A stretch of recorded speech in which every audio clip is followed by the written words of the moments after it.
Of the day in trenches, खाइयों में दिन का गिरना, दिन का टूटना।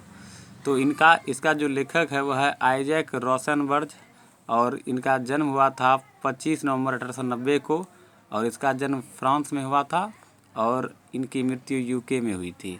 तो हमने सबसे पहले तो जो है break of the day in trenches, बहुत सारे ऐसे विद्यार्थी हैं जिनको कि अंग्रेजी में समझने में दिक्कत होता है, तो मैंने इसका ट्रांसलेट हिंदी में करके आप लोगों को मैं बताऊंगा वीडियो के द्वारा। तो हमारे वीडियो को आप सब्सक्राइब जरूर कर लीजिए, लाइक ज़रूर कीजिए, सब्सक्राइब भी कीजिए हमारे चैनल को।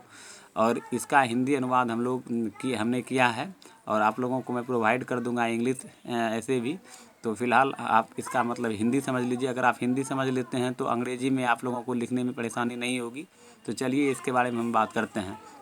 क्वेश्चन है आपका कि खाइयों में दिन का गिरना या टूटना के बारे में सराहना करें।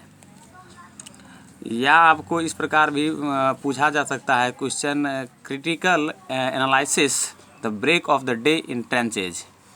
तो आप इसका मतलब समझिए कि कैसे जो है इसका विवेचना करेंगे। तो यहाँ पर देखिए, दिन का टूटना या गिरना एक कविता है, यानी दिन का टूटना या गिरना एक कविता है जो आइजैक रोसेनबर्ग के द्वारा संकलित किया गया है और वे आधुनिक युग में अंग्रेजी भाषा तथा साहित्य के महान कवि थे। वे अंग्रेजी भाषा तथा साहित्य के शिक्षित तथा सभ्य व्यक्ति थे। यह कविता जो है युद्ध की निरर्थकता का दृष्टांत उदाहरण है। कवि कहते हैं कि वे मूर्ख लोग थे जो पहली विश्व युद्ध में व्यस्त हुए थे। कवि अनुभव करते हैं कि युद्ध बहुत खतरनाक होता है और सभी लोग भी जानते हैं कि युद्ध बहुत खतरनाक है। कवि जानते हैं कि युद्ध का कोई अस्तित्व नहीं है। कवि ने अनुभव किया है कि युद्ध करना बेकार है। उस दौरान जब फायर्स ने आक्रमण किया तब सभी सिपाही स्वयं की सुरक्षा के लिए खाइयों में छुप गए। कभी भी अपने आप को बचाने के लिए खाइयों के बीच छुप गए। वह रात कवि तथा प्रत्येक सिपाहियों के लिए खतरनाक था। जैसे ही कवि बैठा खाइयों के नीचे, वैसे ही उन्होंने देखा कि एक छोटा सा चूहा खाइयों के अंदर से निकला। यह छोटा सा प्राणी भयभीत नहीं था तथा उसे युद्ध की भी कोई चिंता नहीं थी। कवि की नज़रों में चूहे की आंखों में एक अद्भुत सहानुभूति थी। जैसे ही कवि ने इस प्रकार के सहानुभूति को देखा तब कवि के दिल ने सोचा, मनुष्य स्वार्थी है, लेकिन एक जानवर के पास स्वार्थी रूपी कोई चीज़ नहीं है। क्योंकि कवि जानते हैं कि युद्ध खतरनाक है तथा सभी लोग भी जानते हैं कि युद्ध बहुत खतरनाक होता है, फिर भी वे लड़े। कवि के अनुसार मानव ने अपने आप को ज़्यादा विकसित किया है, लेकिन फिर भी वे स्वार्थी हैं। उस दौरान कवि ने समझा कि उसने खोया है अपना विश्वास और उपयोगिता युद्ध के कारण। जैसा कि तथ्य के रूप में युद्ध अपने आप में अर्थहीन है, क्योंकि यह मानव के क्रियाकलापों के द्वारा निकला है। कवि के अनुसार एक व्यक्ति कभी नहीं विचारता है कि वह एक आदमी है, लेकिन वह हमेशा अपने आप को एक अच्छा आदमी समझता है।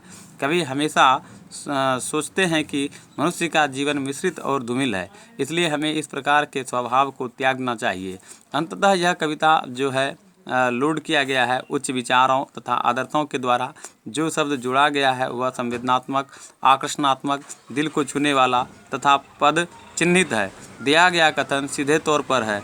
कवि ने इस कविता के माध्यम से उपस्थित किया है अपने व्यक्तिगत विचारों, आदर्शों और समझ को कई रूपों में, कई तरीकों में, कई विधियों से। तो हमने जो है इस कविता का जो है हिंदी अनुवाद आप लोगों को करके पहले मैं दे रहा हूं, ताकि आप लोग पहले इसको समझिए। बाद में मैं जो है इसका इंग्लिश ट्रांसलेट करके भी आप लोगों को प्रोवाइड कर दूंगा, ताकि आप लोग ग्रेजुएशन में जो है इस तरह का जो है चीज़ पूछा जाता है तो आप लोगों को इस वीडियो में आपको मदद मिलेगी। तो हमारे चैनल को आप सब्सक्राइब कर लीजिए, लाइक भी कीजिए यदि संभव है तो, और विजिट करके एक बार ज़रूर देखिए चैनल को, ताकि आपको सारा चीज़ यहीं पर प्रोवाइड मिल जाएगा और आपको कहीं जाने की ज़रूरत नहीं है। और आराम से जो है आपका ग्रेजुएशन में जो व्यक्ति इंग्लिश ऑनर्स कर रहे हैं उसके लिए मैं ख़ास करके मेहनत कर रहा हूं। तो आप लोग इसको लाइक सब्सक्राइब ज़रूर करें। धन्यवाद।